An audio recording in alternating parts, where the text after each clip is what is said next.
I remember it like it was yesterday. I was 55 miles away from home, completely intoxicated, and had my children in the car. No mama wants to admit that. My decisions, the choices I had were to either drive myself and get myself some treatment, or attempt to drive myself home with my kids in the car. In a split-second decision, I made the choice to drive myself to treatment. My name's Callan Thornton, and I'm the manager of Gender Responsive Services at the Office of Behavioral Health. I want to share with you today about gender responsive services and why moms with substance use disorders really need us to take a special approach with them. I'm also really excited to talk to you about the Tough as a Mother campaign, which is our state's public awareness campaign for moms who are struggling with substance use. This video and the Tough as a Mother campaign are intended to help you understand the unique challenges that moms with substance use disorder face and to help you support them in their journey toward recovery. Moms are carrying an enormous weight on their shoulders, and they're often carrying it alone. Many are living in survival mode, facing ongoing stressors that don't let up. Sometimes, for a whole host of reasons, moms end up using substances to cope. Mothers don't need us to judge what they're carrying or pretend it doesn't exist. We need to understand the burden on their shoulders, help lighten their load, and meet their needs as parents and as women more specifically. Stigma is one of the greatest barriers to moms seeking treatment, and it's often perpetuated by providers and her community. Societal stigma and stereotypes of women who abuse substances tend to be greater than the stigma toward men, which leads to women being underdiagnosed with substance abuse disorder. And it makes women less willing to come forward and ask for support. Stigma includes negative beliefs, attitudes, and characterizations about moms who are struggling, and the misconception that substance use disorder is a choice. In reality, it's a medical and behavioral health condition, not a moral shortcoming. As a provider, here's how you can disarm stigma. Normalize talking about substance use. Let her know that many moms struggle with substance use, and you're on her team and available to support her. You can't look at someone and guess if they struggle with substance use. Adopt universal self-report substance use and mental health screening. Use person-first language and terms such as moms with a substance use disorder versus a drug abuser or addict. Use recurrence of use versus relapse. View addiction as a chronic disease, not as a moral shortcoming. Be transparent about testing and reporting requirements, and correct misinformation. And consider peer support partnerships and hires, someone who has been through it and can provide non-judgmental support.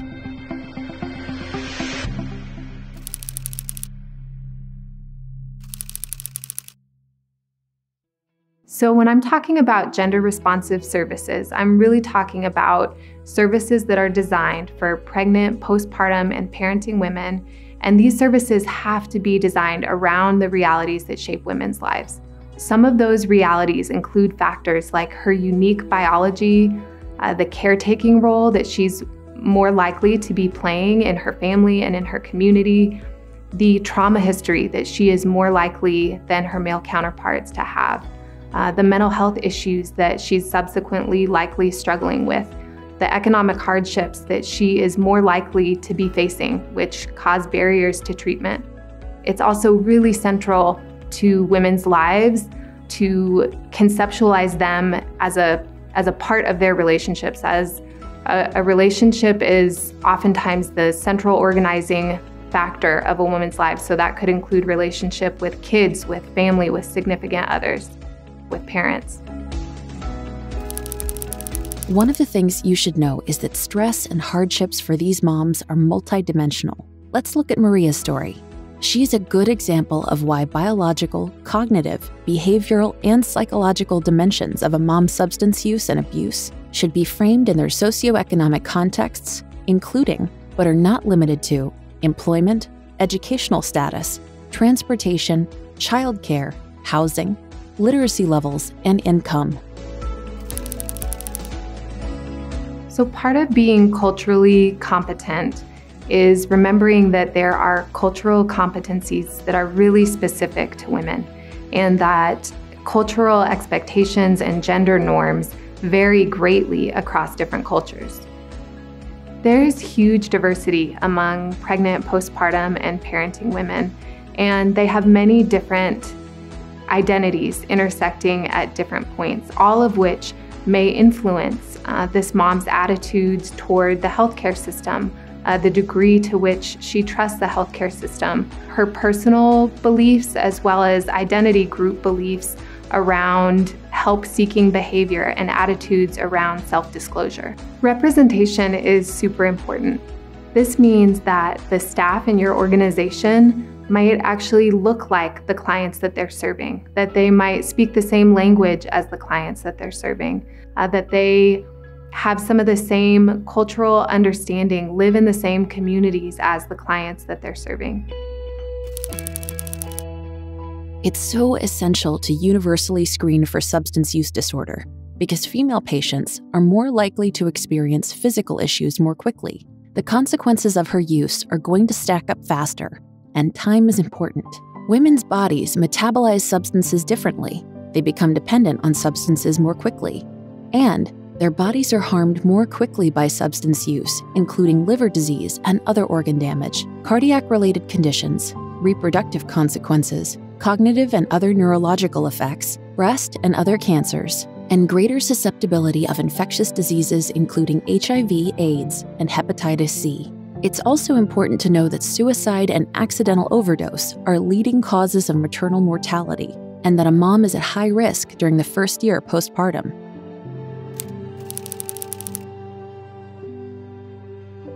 For a while, I stayed in a woman's shelter and found myself in relationship after relationship that were always with men that were relatively abusive. And then I met a man who drank quite a bit. Towards the end of our relationship, I started drinking with him. And like that, I was in this mountain of emotion and trauma, and drinking made me forget. Through this process, I learned that who I am is not a product of my mistakes and every time I fell down. That's not who I am. And that's what I want everyone to feel. Women are significantly influenced by the relationships in their lives. It's really important to not only find out what's going on with her and make sure that she gets the support that she needs, but also to find out what's going on with the people that are most important to her and making sure that they get the support that they need as well. A relational approach is really important when it comes to assessing and treating for substance use disorders. A relational approach really views substance use as disconnection and views recovery from substance use disorder as repairing connection. So repairing connection to one's children, to family, to friends, to oneself, one's own belief system. A family-focused perspective means that not only are we providing services to mom, but that we're also providing any needed prevention and treatment services to the people that are most important to her, the people that she defines as her family. And in Colorado, we're so lucky that there's wonderful treatment options where moms can go to treatment and kids can come with them and receive the support they need as well. So moms don't have to choose between parenting or recovery. They can do both. Grandchildren, parents, and other dependents. These roles may heavily influence a woman's willingness to seek help for substance abuse, and also may interfere with her ability to fully engage in the treatment process or to follow through with treatment recommendations. Many women in pregnancy are highly motivated for treatment and welcome the resources and ideas for improving their health during pregnancy and beyond. When I was in the doctor's office, I was nervous about them taking my baby away from me when I had her. It's important for us to know the laws and protections around substance use for pregnant women. For example, there's laws that exist in Colorado that should a woman have a positive urine toxicology test in pregnancy or admit to substance use in pregnancy, that information cannot be used to bring a charge against her or incriminate her.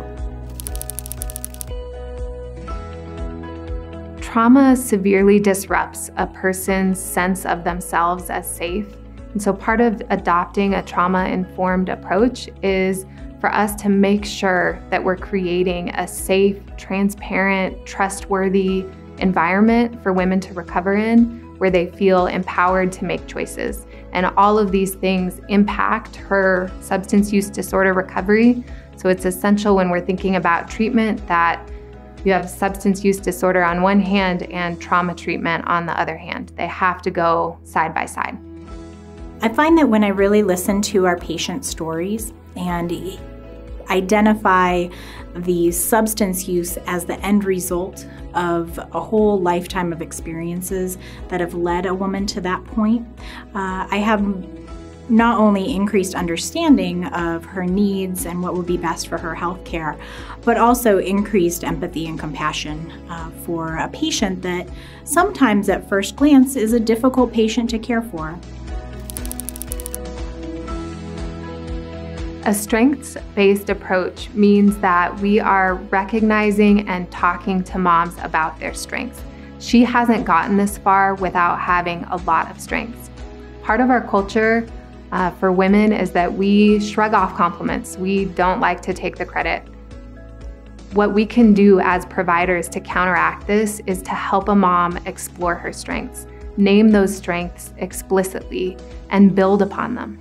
I understand that doctors are busy, but it'd be nice to have one that would have had a heart-to-heart with me and asked me more in-depth questions about my alcoholism and how I was planning on dealing with it, or if there was any way they could help me deal with it, instead of just yes/no questions and checking them off. So patients are looking for providers like you and me to, first of all, open the conversation and create a safe space to discuss what's going on in their lives, whether that's substance use, mental health concerns, or other concerns. But by bringing up the topic of substance use ourselves, it allows our patient to engage and gives the message that this is a safe place to have a conversation. So in summary, the 3 things that I hope you remember from this video are that adopting a gender-responsive framework and approach can transform the way that you work with moms. Secondly, keeping that trauma-informed perspective in mind. Approach every mom like she has a trauma history so that she can experience herself and her relationship with you as one that helps her to be in control, feeling safe, and empowered to make choices. Finally, I want to say that we all got into this field because we care about people. It's essential to remember that healthy moms make healthy families. So if we want kids and families to thrive, investing in their moms is so important. And the last thing I'll say is that even if mom isn't ready for treatment today, that's okay. It's the relationship that is so important. If you establish yourself as somebody that she can trust, somebody that she can talk to, somebody who's not judging her, you may be the person that when she's ready, she comes to and can ask for support. And we're just trying to survive. It's a disease. That addiction is a disease. And like I say, if you don't live it and you've never gone through it or you've never seen a family member live that, you won't understand it. You won't. And you could be a doctor and you could specialize in this your whole life and still not know. If I could give any advice to any doctor out there, just come with respect, and because we're scared. We're scared.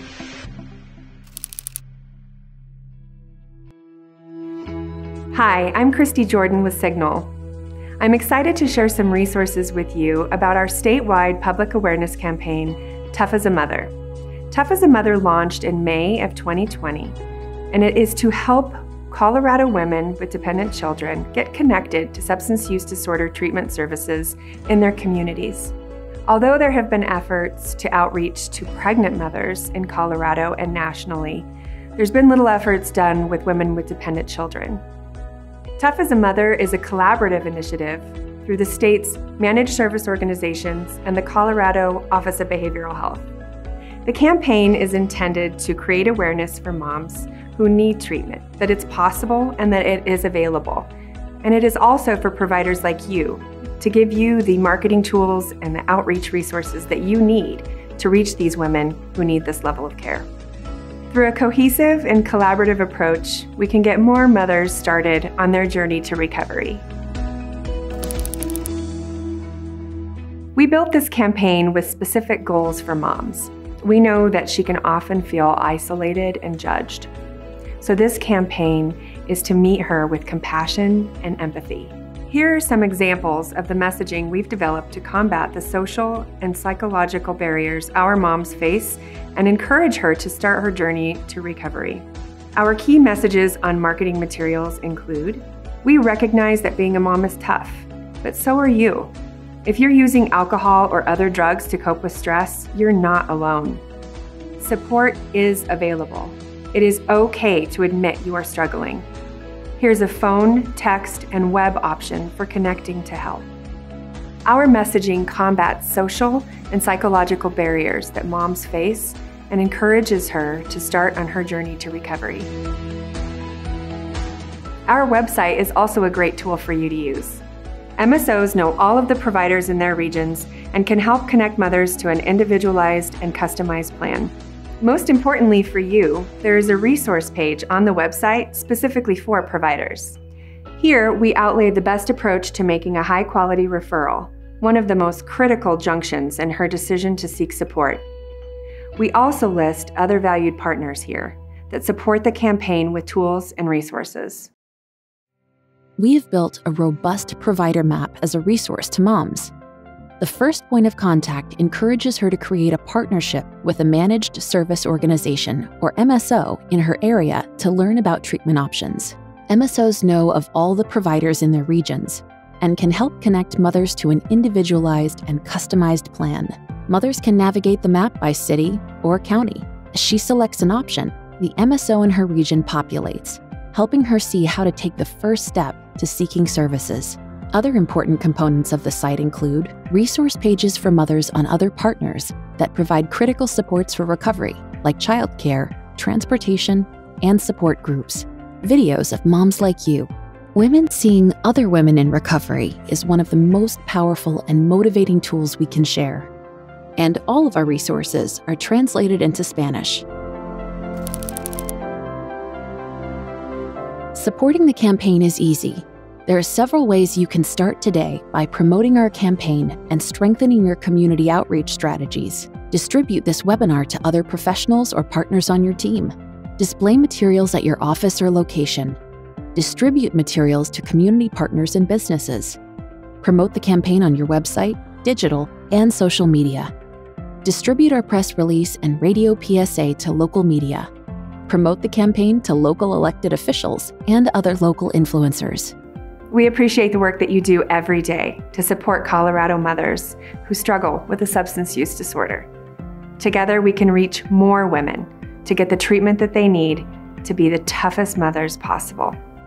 If you have questions, need assistance, or are seeking a resource not found on our website, please contact us at outreach@toughasamother.org. For additional information on gender-responsive services, contact Callan Thornton at 303-827-5861 or email callan.thornton@state.co.us. Why did I decide to go to treatment? I was at the point in my life where I had two choices: get better or die. My organs were failing, I had lost almost everything, and even my kids were living with family because I was too sick to take care of them. I knew that I needed to change, and I needed help to do that. Once I made up my mind to get better, I reached out for help. I reached out and I found people who would help hold me accountable without judging me and giving me a place where I could find safety. Knowing that I still have these people in my life today is what helps keep me in recovery and keeps me able to live life the way that I want to.